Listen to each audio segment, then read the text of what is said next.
I we are live, Sean, and I just want to make it clear that I think this needs to be an OnlyFans day because of the shirt you're wearing with the chest that is showing. I have done radio with you now for 5 years, Sean, and I have yet to see you in such wonderful attire. Happy Monday. Okay, I'm sorry. I will. I'll Normally button myself all the way to the top here. That's normally how you are. You're a full up to the top button guy.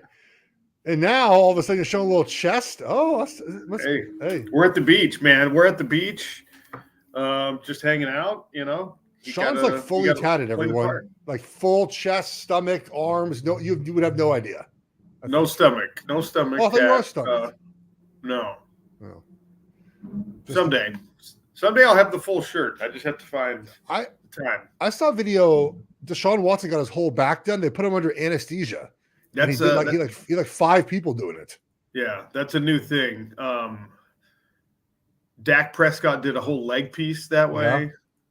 We had one of the Ball brothers, LaMelo. LaMelo got, I think, his entire torso done that way. I actually very recently spoke with a tattoo artist about it, who does like these super large scale pieces, because there's a significant contingent in the tattoo community that's just like, well, part of the journey, part of the process is experiencing it, feeling the pain, like kind of, seeing if you can sit through it. And I was speaking with an artist who's, big ticket artist, and his thought on it was, it's actually really great because you can just take breaks when you need. They're not moving. They're not fidgeting. They're not asking you questions. They're not moving at all. And I think that if you got the money for it, why not? Who in a tattoo parlor is given the anesthesia to said patient, essentially? Like, are they? Is it one of the dudes just puts a couple gloves on and like right in the arm? Like, who is there monitoring? They just soak a rag in chloroform and just put it over your nose. Like, who is monitoring these tattoo recipients as they're under anesthesia? It's oftentimes done at a surgical center, or the tattoo will be done at a surgical center, or at your hotel room, your private residence. Because again, Geoff, this is not something that like the rank and file is doing. It's people who have no time to keep going back over and over for excessive sittings and sessions, and who have the money to fork out the extra. I mean, it's tens of thousands of dollars to add on to an already expensive. Really? Tattoo. How much is of the full back tattoo? What is that going to run you? I mean, depending on your artist, obviously, but you should plan on spending at least, at bare minimum, $10,000, and it goes way up from there. Yeah, I was never getting a tattoo. I'm sure not getting one now. That feels way out of my price. I'd rather spend money on something more dumb than that, I guess. I don't know. I couldn't do it. It's art collection, man. You just got to think about it that way. It's my wife has a tattoo, and she regrets that it every day. I don't even recognize it anymore. It's something that women did in the early 2000s, where a certain body part got tattooed, and it's there in all its glory. My daughter hasn't asked about it yet. I'm sure she will. But why is there a butterfly on your lower back, Mommy? I don't know, honey. You know what, though? I can't tell you. Removal is really good now, and removal is pretty cost effective. So she could do that if she wanted. It's the same thing with like my back hair. I can't see it, so it's not my problem. Her tattoo is not her problem. It's not like my back hair is not my problem, Sean. So I've been swimming, right? And we'll get to sports in a second. I promise everyone. Sean, I haven't talked in a while, so we get to talk about life for a second. And I've just been, and I don't know if this is okay or not, but I just swim in my sports tights, like black sports tights, and my wife thinks that's the oddest thing of all time, that I swim in sports tights. Why is that a problem? Are they see-through in any way? No, they're just black, like black Nike tights. She mocked me for it endlessly yesterday. Are they form-fitting in an excessive manner? Because part of it is that she said, like, your hair is just everywhere. I go, what else would you want me to wear? Do you want to wear a full body wetsuit when I go swimming? like an old Roaring 20s, full on. There is a lady there who does that. It's at the JCC. I'm the youngest person by 30 years who's swimming, and she's like, "Does your stomach hang over your waistband?" I go, "Probably. I don't know." It's like just murdering me. Just murder me last night, just as bad as the T-Wolves got murdered by the Nuggets yesterday, Sean. No, you mean the opposite. Yes, the opposite. Nuggets got murdered. I can't even, I still can't believe what happened yesterday. I can't even get it. I can't even get the story right. I was shocked. I'm a fan who watches lots of sports. I feel I'm pretty knowledgeable in a lot of sports. I thought there was no chance the Nuggets were going to lose that game. It was game 7 at home after getting blown out in game 6. And then to lose it by the manner they did, they're up 20 points in the third quarter, largest second half comeback in game 7 history of NBA history. They got their butts kicked, Sean. They got their soul taken from them by the road T-Wolves. And I might be a T-Wolves fan now. I might the way they play, Sean, is the way that I think I like watching basketball, which is you have a lot of guys that can score, but you also just play physical defense, man. It's like a football team that plays a little bit of basketball, and I very much enjoy watching them play. I was still shocked. I was shocked yesterday. It's fun to watch. I think that they're going to be one of those teams where there's no like insult against you if you jump on a Timberwolves bandwagon. You know what I mean? If you're like a late to the party Yankees fan, it's too late. Stop it. You know, like don't. If you're somebody who got on board with the Miami Heat when it was Bosh and D Wade and LeBron, you know, everyone's going to call you a front runner. If you're someone who decides that this is a fun Timberwolves team to watch, there's not really a leg to stand on and telling you, no, you're like, nobody was a Timberwolves fan before. So there's not a hardcore fan base that's going to be like, we don't want you. All right, you're fair weather. We don't want you. Even people in the Twin Cities weren't Timberwolves fans until like a year and a half ago. So you don't have those gatekeepers. And also, if you're a fan of the sport of basketball, because of what you just said, it's okay for you to like this. It's okay for you to be like, okay, this is something that the league had gotten away from for a little while. And I now want to watch this brand of basketball. This is fun. And the guys on this team are super easy to root for. I mean, it's a bunch of veterans who've, kind of built themselves into supporting roles around a couple of young stars. And it feels like that's what the NBA is going to be from here until, we plummet into the sun. Look, what Anthony Edwards did yesterday without scoring, I think it was 6 of 24, Sean, but his defense, he created those 2 turnovers on Murray in the second half. He hit that big 3 that sort of sealed the deal. They went up 10 with about 3 minutes left. To be 22 years old, the NBA is a league, Sean, where it takes like years to build to being a champion. A lot of times your best player has to be like 27 to win a championship. And I'm not sure that Wolves are winning this year. I don't think I think they got a good chance. And the Celtics would qualify as like the oldest team, I think, sort of most playoff appearances and obviously the 1 seed to get it done. But the Wolves built in a way that was opposite of the rest of the league. The Wolves said, we're going to get big. We're going to get big, and we're going to have 3 guys essentially, right? And Gobert and Cat and Reed that play big. That they can shoot obviously in Towns and Reed, but they built opposite. They got a 22-year-old who's their star, who talks a ton of shit. There was a video out yesterday where he makes that big 3, and he looks like he's pointing at like an old white man. It's actually a security guard. It's like he's not actually pointing. He's pointing at someone else in the crowd. And he said like he used like expletives at that guy. It was fun to watch yesterday. And also acknowledging that Jokic, his teammates just let him down, Sean. He had 5 assists at the end of the first quarter, and it was 7 for the whole game. He had 2 in the last 3 quarters of basketball.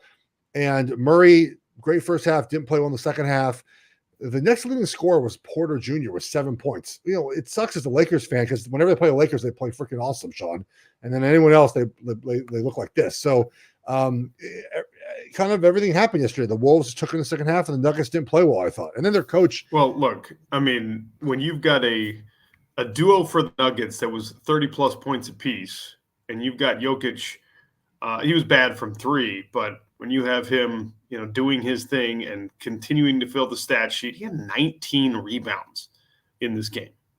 I mean, you're talking about a guy who's always bordering on a triple-double, but 19 rebounds. Yeah. And then you look at the Timberwolves, who really, I know that everyone's talking about, it was so funny watching, rounding into the fourth quarter of this game, social media. This is it. Edwards is going to go off. This is going to be his star turn. This is when we're going to watch it. The guy was 25% from the field in the game. So on one side of this contest, you have Nikola Jokic, who's continuing to just be what he is, and his teammates can't support him. And you have a 22-year-old star who can have a game that is inexcusable statistically, but everyone on that Timberwolves squad knows their role so effectively, and they defend so well that they still were able to beat the Nuggets, because right now Denver is in that situation where they have two players. And when you're getting to this point in an NBA playoffs, you have to have at least five you can rely on between your starters and your bench. And then, Gobert hitting that fadeaway 2-pointer was sort of like the sign, the turnaround, the Hakeem, the dream. Yeah. You're like, man, they're probably going to win that game. That was like a Patrick Ewing, Hakeem Olajuwon big man move, and Rudy Gobert offensively has been at times in his career just an absolute nightmare of a liability. Yeah. But everything was going your way for the Timberwolves last night. This postseason too is a great way, the NBA, for those conspiracy theorists out there, that is not rigged, right? Because you end up with Boston, Indianapolis, Minnesota, Minneapolis, essentially, right?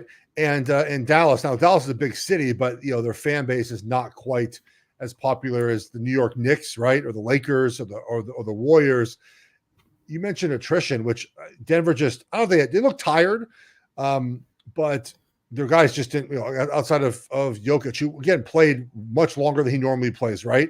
And he still was 34, 19, and 7, which is remarkable. Murray played on the first half. They looked tired and tight. And then the Knicks, man, this is, Sean, sometimes the postseason in any sport comes down to who's the healthiest.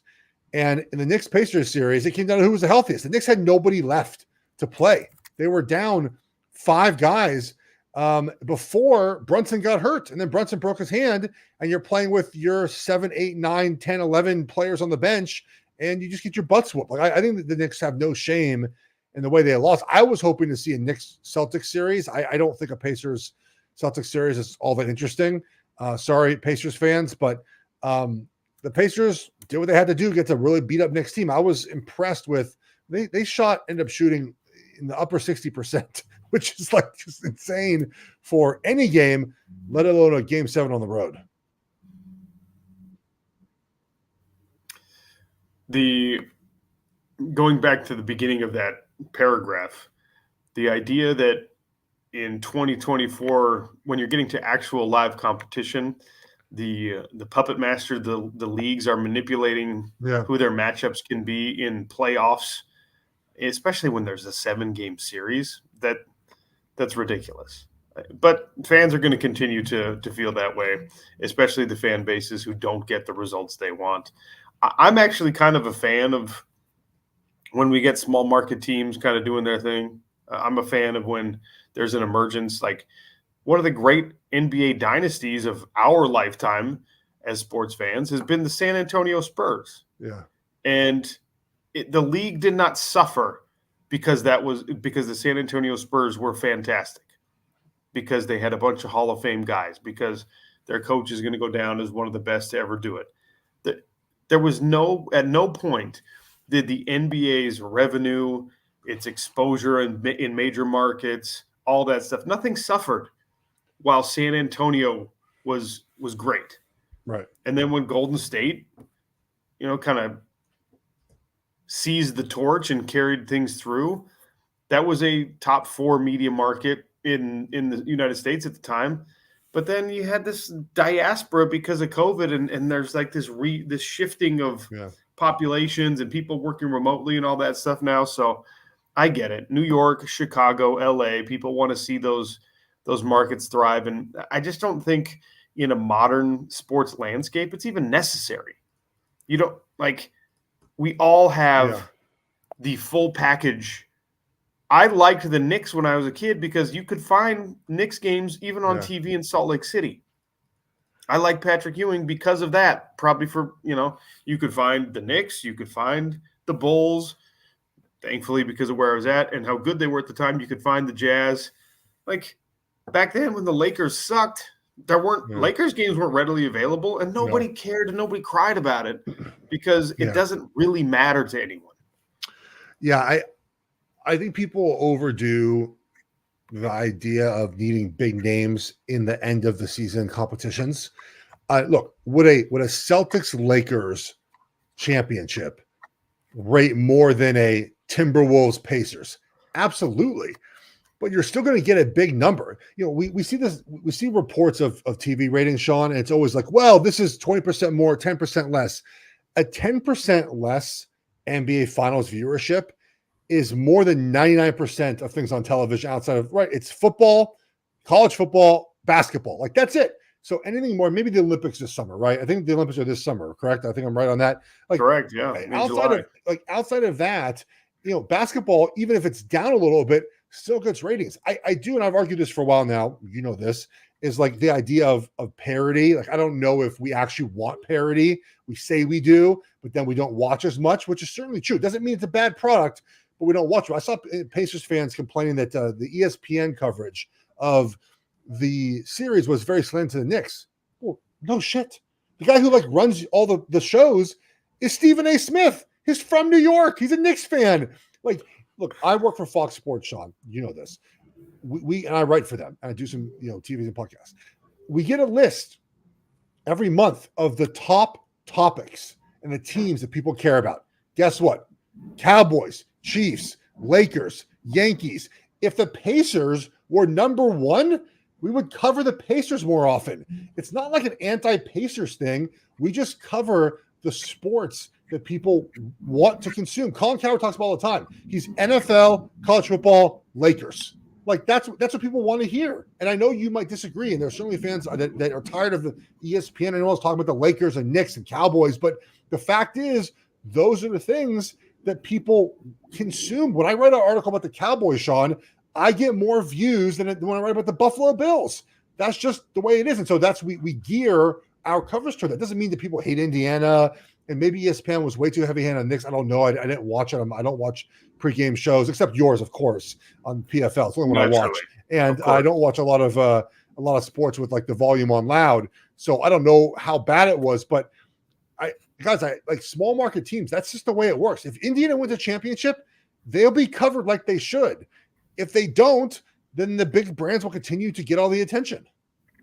And by the way, when those small brands do break through, it ends up being a great story in sports, and we enjoy it as a collective viewing public.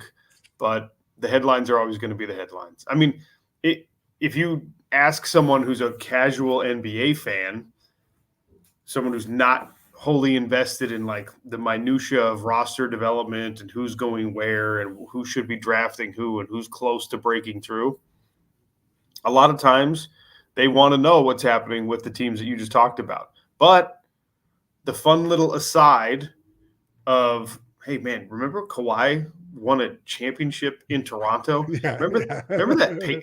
You remember that Pistons team that had no stars on it, but they still found a way? Do you remember that the Greek freak Giannis Antetokounmpo decided that he was going to try and build something in Milwaukee of all places and was successful in doing so? Remember Denver won a championship? I mean, the NBA has watched its product get better and better and more popular and surpass baseball significantly and leave the NHL in the dust, all while these things were happening. They don't need the Knicks to drive a conversation. They don't need the Lakers and the Bulls to drive a conversation. But when they do, you're talking about just putting the premium gas in the Ferrari tank. Yeah. It's fine. Well, I'm excited to watch the postseason. Have you watched any Caitlin Clark, Sean? Because I didn't expect to watch Caitlin Clark. She plays again tonight. I watched on Saturday, I want to say, and this is look, I don't know why I want to watch her play. I mean, she was fun in college. We spoke a lot about her, watched her a lot, but I don't know, man. I want to watch her. Buddy, her teammates, they are saboteurs. They sabotage a lot of Caitlin Clark's success. I mean, she has 10 turnovers a night. 4 of them are just drop passes that hit people in the hands. They might get like Paige Beckers in the draft. They might be bad enough to get Paige Beckers and have Boston and have Caitlin Clark all at once.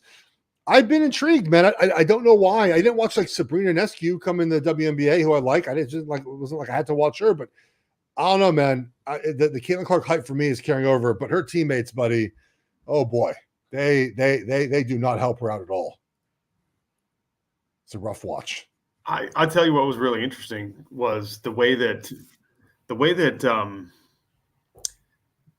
the WNBA really for the first time, at least the first time that I've been paying attention to and can remember, maybe back in the 90s when the league was started, they had a little bit of this, but I don't remember who or which player this would have kind of centered around. But I think it's really interesting the way that a casual fan base that is paying attention because of one player in particular is reacting to that player now coming back down to earth and having to form some opinion about it as to the why.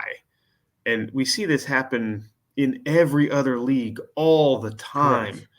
Where a star player in college ends up on a really bad team at the next level, and it takes 3, 4, 5 years before they get to taste success as a winner again, if they ever do. And people, because we haven't watched WNBA basketball, because the WNBA hasn't really been popular in the United States of America the way that they wanted to, you're seeing people like forget that about professional sports. And it's the wildest thing in the world. I'm just like, oh, she must suck. Caitlin Clark, overrated. It was like, wait, what are you talking about, man? She's playing against better competition with worse help. Yeah. That's the problem here. This reminds me of the Dion tax. We talked about this during college football season, right? Yes, that's a great comparison. Where the Dion tax, Josh Pate brought this up. It's a great observation. I'm using it forever. Sorry, Josh. He said basically the Dion tax is that more people are watching college football and Colorado, and the tax of that is you get people that don't follow the game that are giving their opinions about college football, right? All these national shows that don't watch any college football. We're like, Colorado is winning the Pac-12. You're like, yeah, and there's a Caitlin Clark tax now where you have people that have properly hyped her, that overhyped her, and a little bit, by the way, the opposite direction, where some of the old heads I think are too hard on Caitlin Clark. And so you have all this converging together where the simplest is like she's now playing in a quote unquote grown woman league, right? We talk about the NFL, NBA, grown man league, grown woman league. Guys, it's not like the NFL, they draft you in March and you don't play till September. She was drafted a month after her college basketball season ended and is playing already. Like she hasn't had time to get in the weight room. She hasn't had time to like get used to playing against grown women. And so she's thrust in this environment, said, hey man, go save our league. Not save our league per se, but like you're the face of our league now. Go be this person. Your teammates aren't very good. You have 12 practices before you play your first game. Go make magic. And the truth is, like every rookie, Sean, for the most part, it takes time, but she's still averaging like 20 points in 3 games. It's not like she stinks. And I think that we've gone so far in that direction of like, of the Caitlin Clark tax, where if you say she might struggle, people hate on you. Just like if you say Colorado's going to struggle, people might hate on you. And so that's what we're dealing with right now. A bunch of people that I think aren't really used to the idea that young players struggle, and they're overreacting to her early, which it's like 10 of her turnovers, half of them are just people not catching a pass, Sean. That's not really her fault. The interesting thing for me has been, if you remember going back to the end of her college career, there were a lot of women that were associated with the WNBA, had been in the WNBA, were currently in the WNBA, who seemed like they weren't necessarily rooting for her success the way a lot of other people were. And there was like, Well, it's like all this talk. It's like there was Diana like Taurasi and like someone else to talk shit about her. But they're now sitting there like, pounding their chests and going, well, you see, like, we knew this was going to happen. And that's another reason why people are having a hard time processing this, because they don't want the unpopular opinion to have been correct. Yeah. And right now it is correct. And it's not a reason to dance on the grave of Caitlin Clark's professional success. It's just an understanding of what happens with our current system in pro sports, where you are rewarded for being a terrible team with high draft picks. I mean, that's just the way it works. Are these veterans complaining about her from their new chartered planes that they fly? Is that like, are they doing that from their coach? Sean, I'm not saying that you have to honor Caitlin Clark and bow to her every time you see her and put her up on this pedestal. But the amount of attention that she, along with Angel Reese and other women, have brought to the game.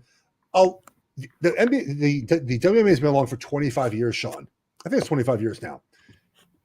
This is the first year they're flying all charters. It makes sense. I mean, can you imagine Caitlin Clark in the airport in Indianapolis after all this? Like, it's like, Southwest flight. Well, I'm C-25. So it's Caitlin Clark flying. Caitlin, what boarding group are you in? Oh, I checked in late, so I'm in Group C. You're gonna get a middle seat, Caitlin Clark. So that's gonna suck for you. And when they redo their CBA, I think it's this year or next year. The effect of everyone watching this season. The effect of, by the way, again, it's not just her, right? Like the Sparks, Cam Brink, they're selling out bigger arenas, bigger venues because, and it goes back to something that in my opinion, we've talked about for 2 years now, which is name, image, and likeness of college sports, right, Sean? Because these women have been able to have their face out forward of their sport better than ever before. Caitlin Clark's doing national ads. Cam Brink, you might not know who she is per se, but she's on a national New Balance commercial, right? Like, very prominent, 6'4" blonde in the middle of this commercial. Like, this is things that, Sean, we didn't get 3 years ago. And now you know the names. Now we covered Cam Brink, so we know who she is, but like you want to follow them in the WNBA. Angel Reese as well, right? And all of these women are going to lead to everyone else making a ton of money. And it's odd how the old heads are hating on these women so much when they're going to provide them a different life in a couple of years. Well, yeah. I mean, the conversation when everyone was paying attention, right? You can watch an injustice done many, many times in a row.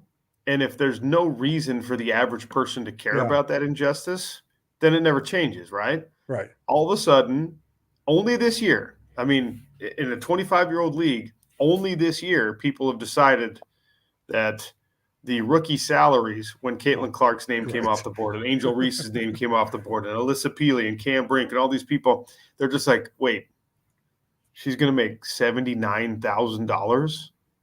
That's her salary? And then immediately everyone has to go, whoa, the endorsements and stuff. It's like, yeah, but now because of college, she can get those endorsements in college. So, like, what's the WNBA doing here? What are we doing here? If you've been part of the WNBA, if you've been a coach, GM, player for the last 15 years, you're probably looking at it and going, yeah, exactly. We've been pounding this drum for a decade. Yeah. Why are you paying attention now, Stephen A. Smith? Why are you paying attention now, Skip? Why are you paying attention now, Shannon? And it's because of Caitlin Clark. Correct. So the fact that, things have been, you fly commercial? Yeah, we've been flying commercial since the beginning. Well, we can't have Caitlin Clark flying commercial. And they're just like, what's so good about her? Why? No, just be happy that the changes are coming. Yes. That the moment is happening now, not just for the WNBA, but for women's sports in general. It's great, right? Like, finally, and look, it's a commentary about our society and our culture at large, that we have undervalued some of these female athletes, or we have demanded that women's basketball must look the same as men's basketball. Like, I don't want to watch the WNBA. They're not dunking. The fast breaks are slow. Like, fine. don't watch it for those reasons. If you want to watch dunks, stick with the men's game. Yeah. If you want to watch for other reasons, if you want to watch good ball movement, you want to watch solid fundamentals, you want to watch, the personalities of these individuals, that's why you should care about the WNBA. Don't care about it because it's a lesser version or a watered down version of high flying Harlem Globetrotters basketball. Right. That's not what they're supposed to be. So I'm glad we're getting around that now, and we're getting around it in college softball season is upon us and is going to be, I think, taking advantage of this as well. Like, it doesn't have to be Major League Baseball. It's a different game on a smaller field. There's a different pace to it. Learn to appreciate those things. I'm proud to say this, Geoff. Yeah. But MMA, which is obviously a place I spend a lot of time and I had a career there, MMA was really the first sport that kind of forced it upon people that, like, guess what? The women can be just as big as stars as the men. On the same card, we can have women fighting in a main event. Men will be the co-main and on down. And people were so unaccustomed to that as sports fans. And MMA was kind of the first one to do it. And now everyone's like, oh, it works over here too. Look, we've been proponents of softball for a while now. I watched a bunch this weekend. I was going to bet on it. I couldn't find the odds though. I was going to just take Oklahoma. Sorry, Oregon. They were going to get their butts whooped, and they did. It is what it is. But it would have been, I love watching it. My wife thinks it's weird. She's like, "Why are you watching? What does she call it? I think she just calls it women's baseball. That's what she calls it. It's so dumb. That's my daughter plays softball. She calls it women's baseball. We're watching women's baseball again. I don't know. It's fun to watch. Okay, quickly, Sean, before we get to we're going to talk about the NASCAR fight because we're going to have you break it down for us.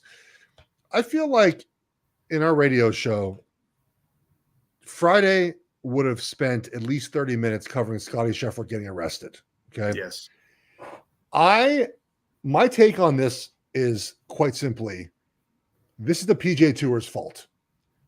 In any other professional sport, if a player, I'm going to be crude about this. If a player, someone passed away, which is tragic, right? So someone passed away. It was an accident early in the morning outside the club, Valhalla.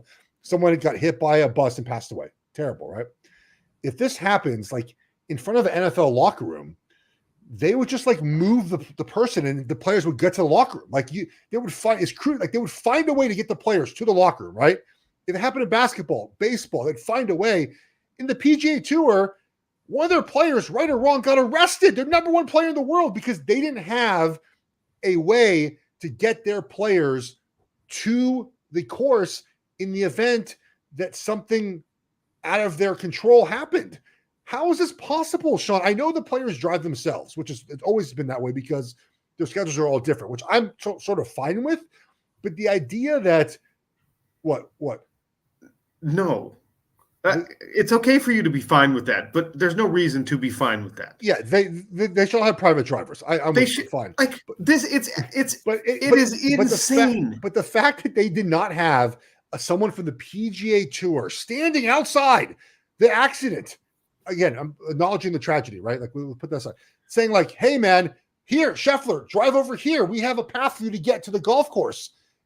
They had two golfers had to get up and walk a mile, which again, walking's fine. It's generally fine. But my point is, a PGA Tour messed up. I'm not blame. Look, Louisville Police Department, whatever, they've had their issues, right? Scheffler, I don't know if he did anything wrong or not. It sounds like he probably didn't. But come on, PGA Tour, this is your fault. It's your fault, PGA Tour.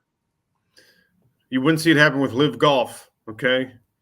Well, in all seriousness, you wouldn't see it happen in NFL, baseball, basketball, dude. It wouldn't happen. It is bananas that guys on the PGA Tour have to drive themselves to the course. That makes less than 0 cents. And I know that there's going to be people out there. It's an individual sport. They're contractors. And, there's there's hundreds of golfers. Yep, you're right. There are. There's also billions of dollars. Okay. There's sponsorship opportunities for anyone who wants to put that transportation under their name. Yeah. I come from, again, combat sports. It's individualized like that, right? We're all independent contractors, but with like 1/1,000,000th of the budget. And guess what? They make sure that even if your arrival times are staggered, Yeah. the promotion, the company is in charge of getting you to the place of competition. And they do it just fine. And it's run with incredible efficiency. And when there are rare exceptions where people decide, no, I'm Conor McGregor, whatever, I'm going to bring my own transportation. I'm going to take the Bentley or something. You know what? Invariably, it gets messed up. So the fact that the PGA Tour, somebody shows up late, you got to tap dance and make for everyone sit around while they showed up an hour late. Now they got to get their hands wrapped and stuff like that. The fact that the PGA Tour is using private personal vehicles driven by the golfers to get the golfers to competition on the day of these multi-million-dollar tournaments is absolutely absurd. Like, if anything, when a traffic incident like that happens, when a pattern is interrupted, yes, especially for a reason like that, tragic and terrible. Yeah. You know how it's easily fixed?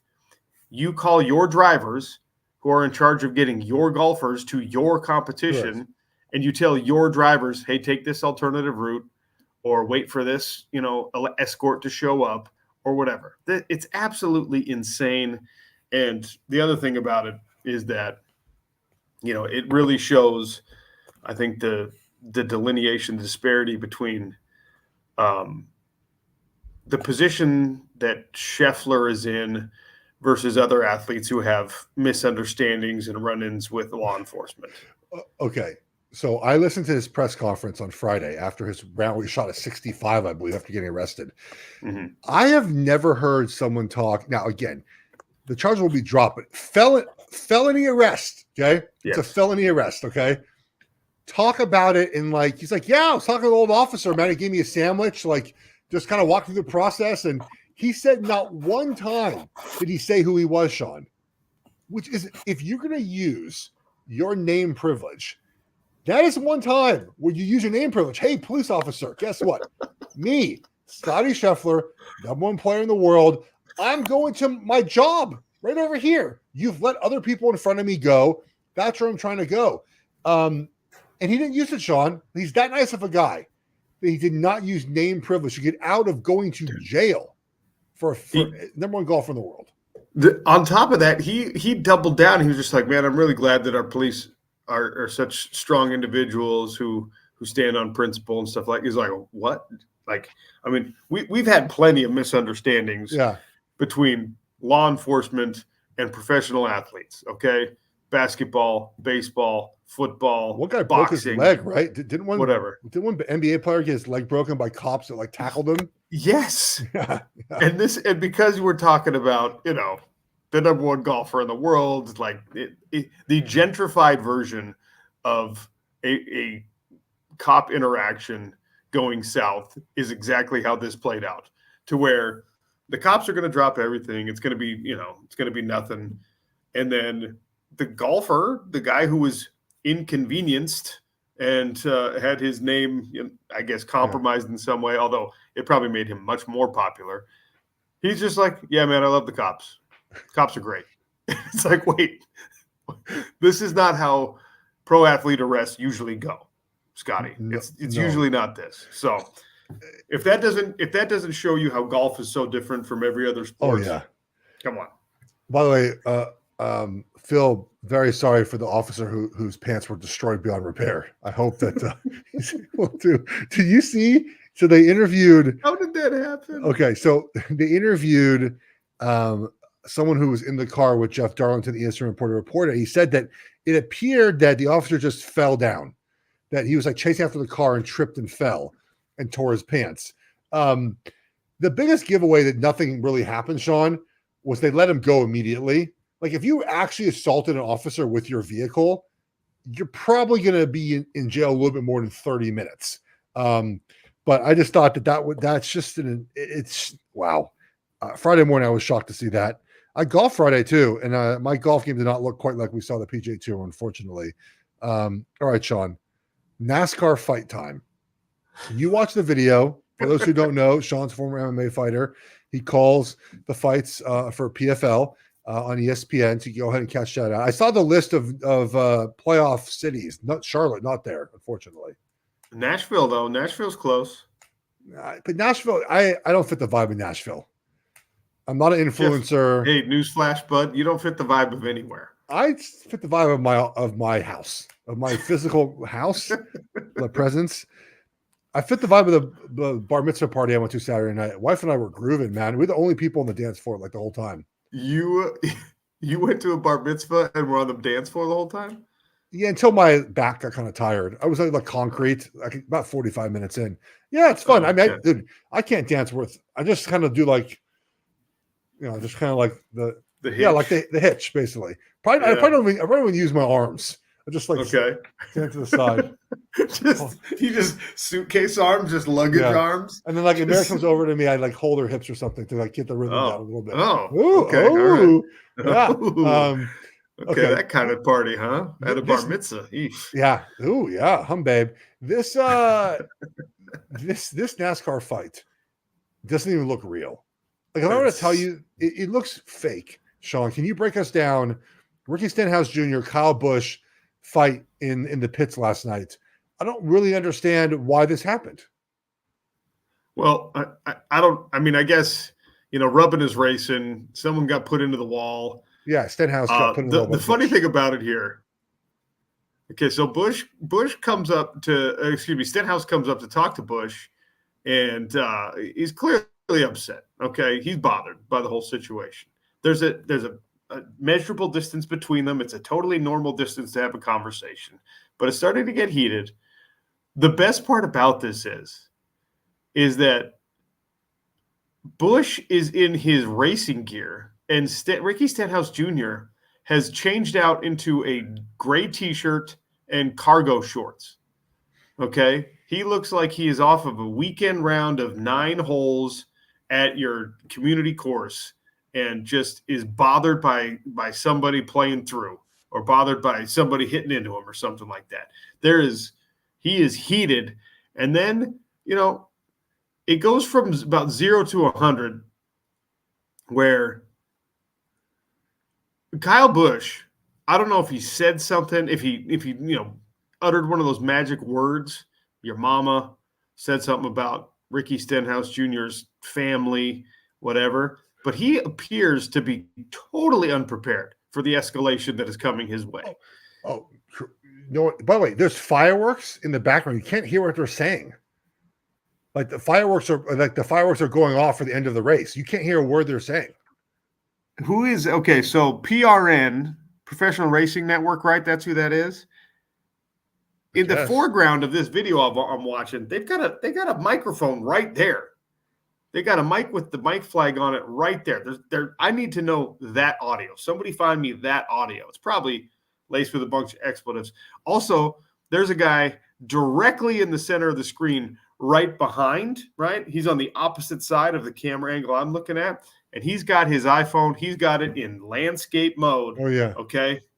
I need that guy's video, because about 20 seconds into the video I'm watching, Ricky doesn't set his feet properly and just decides that he's going to go from the hip with a right hand that is slow as molasses, does not catch Busch cleanly, doesn't do anything that can, it doesn't hurt him at all. And then there's 37 people who jump in. It's a terrible punch, and it's a sucker punch. If you're going to try and throw a sucker punch, all right, Geoff, you gotta adjust your stance a little bit before you throw that punch. Okay. Mask it by like gesticulating wildly. All right.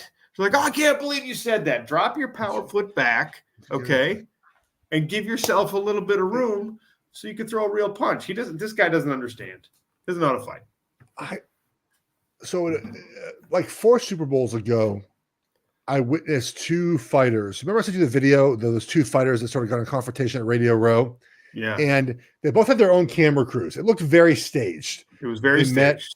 This is what this looks like. It doesn't even look real. There's 25 cameras around them.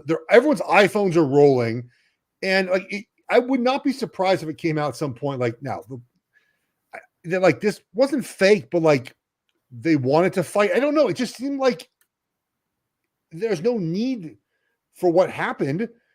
Why the cameras everywhere? Why would you fight in front of all the cameras? Like Stenhouse, I don't know what the penalties are in NASCAR for fighting. I understand everyone's going fast and tensions get hot when you get put on the wall and all that stuff. But it was an all-star race too, I think, which was I guess maybe try not to put each other on the wall in the all-star race. But it's a weak fight. It's a pretty weak fight, Sean. I don't like it. It's a terribly weak fight, but you know what? I'm going to jump on board with you and get conspiracy theory about it. Maybe NASCAR is seeing the WNBA talked about more than them right now. Maybe they see that where it used to be football, basketball, baseball, hockey, and then there was like that second group where it was NASCAR at the top and soccer was in there, MMA and boxing and everyone else is in there. And maybe they see that instead of being at the top of that secondary group of sports, they're now like, wow, we're way behind golf. Golf's number one guy just got arrested this weekend. The WNBA is being talked about more than we're being talked about. Conor McGregor's coming back to fight pretty soon. Like, we got to make up some ground here, guys. How are we going to do that? Just make people talk about us. They stage a fake fight, Geoff. I think your conspiracy is actually a valid theory. It just doesn't look real. Like, why? From the guy who can't even make a fist to throw a punch, by the way. No, the problem is it's not the fist I can't make, it's my thumb. That's better, though, right? Yeah, that's better. You'd be okay there. Okay there? Yeah. You're fine. That's a good fist. That's a big old. That's a good. That right there is a good fist. It's also the size of most people's skulls. So maybe just knock someone out. I'm just not a fighter. I just don't want to fight anyone ever in my life. And if I had to, I guess I'd throw down. But I would probably just let Meredith do it for me. Dude, no, you can't do that because she would stab someone. It would escalate so badly. She told me as like a kid that she had these two cousins that went to school with her, and my wife would just like start a fight and then just like peace out where her cousins handled it for her. Just very, very Meredith. She could throw a good punch. I'm terrified of my wife, by the way. So I had like three friends that I grew up with who were exactly like that. They would start the fight and then me and my buddy Tyson would have to handle the rest of it. Yeah. I never fought as a kid. I got jumped in middle school. That's not as much fighting as I did. I didn't get in trouble any other way. Were you good at fighting then? I mean, yeah, for the most part. In high school, I got beat up pretty good one time. But what'd you do? I just showed up at the wrong party and it was not smart. You're like, here's Sean O'Connell. Get him, everybody. No, it wasn't like that. Get him. It was actually the opposite. I was on the opposite end of what you're talking about. Like the host of the party that I just showed up with my friends. I had no idea who this kid was. He was like this squirrely little skinny guy, right? Yeah. And he didn't recognize me. I didn't recognize him. He's like, "What are you doing here?" I was like, "I just came with so-and-so." And he didn't like that. And I was just like, "Relax, man." Why? Like, I was like, "Just shut up," Oh, and he was like, he's like 140 pounds. So he actually punched me in the stomach and I just laughed at him because he was tiny. And he was like, I was like, okay. I was like, relax, dude. Like, you're going to get your ass kicked. And then this like gigantic voice from the corner was just like, "What'd you say?" And I'm just like, and I didn't even look at the Wookiee that was coming towards me. I still had my eyes on the original offender, who was now being pulled away by some people who were explaining to him like, "Oh no, he's here with us, relax." And this shadow descended upon me. And I was just, he was like, "What's the problem?" I was just like, this little bitch over, and that was his friend. So I shouldn't have said that. And it's funny because I have a pretty good memory of, like, I never made eye contact with this person I was talking to. He was holding a beer or something in his hand, and his hand just opened to drop it, and then I started flying. He was a big guy. He ended up playing offensive tackle in college. He's a big dude. So big you know who it is? Yeah. Oh, You've like followed up and seen his life. I was going to ask you about his life. It's actually funny. I ran into him. I ran into him at a wedding, like, I don't know, 10 years ago. And this is post my UFC career. I guess I hadn't won the PFL championship yet. So I was maybe in my UFC career. And you know, this is a long time after when he punched me in the side of the head a couple of times. And I was just like, yeah, man, remember when you would just attack me because you're a stupid friend? And he's just like, come on, man. Because he's like your size. He's enormous. I'm just like, that wasn't cool. I'm like, but I guess it worked out. It made me decide I needed to get better at fighting. And he just laughed. But I'm glad I don't have any friends, basically, to reminisce about stuff from in the past. I don't talk to anyone from home, like, ever. I'm actually we're in Southern California. I think I'm gonna run by Casa de Schwartz and just go rummage through your old stuff. Where are you? Where are you in Southern California? And we're in Dana Point. Oh, you're pretty far though. Yeah. Just go rummage through my house and just see the knickknacks that I have. My parents have. Your parents would let me in. Oh, they would do. My mom wants to meet you. She definitely. Do you still have like your old Palisades Dolphins Letterman jacket somewhere? I never got one. My brother, I think, has one there. What do you mean you never got one? Yeah, we didn't have those back in the when I played. Yes, we did have those back in the day. I didn't get one. Sean, do I sound like someone that would want a Leatherman jacket? Dude, they're cool. I don't care. Like, they're awesome. Leatherman jackets are awesome. I have my Oregon one in the house. I don't wear it. See? Your Oregon one's awesome, I bet.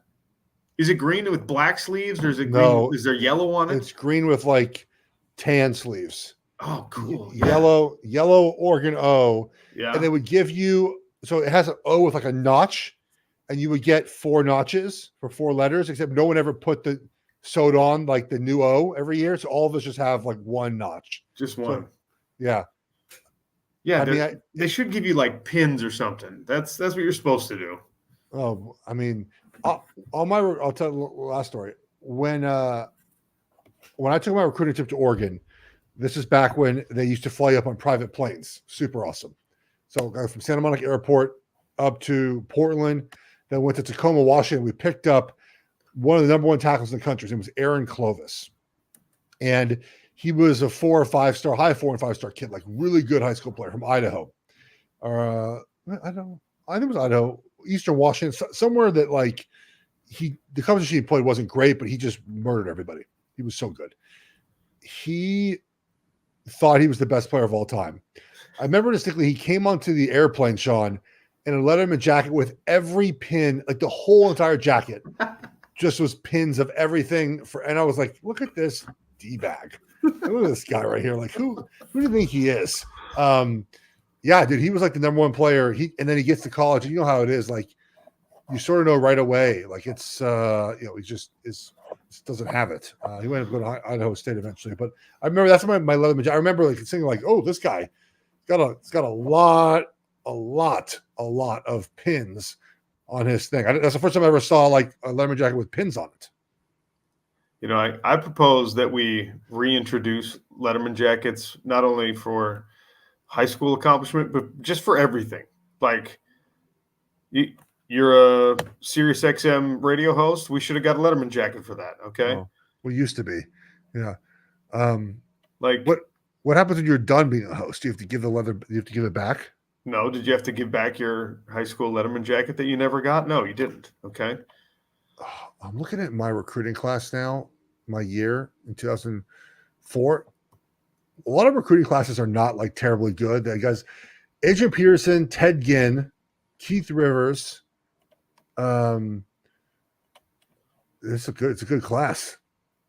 Charles Johnson played forever in the NFL. Calvin Johnson, Hall of Famer. Wow, Marshawn Lynch ranked 25th.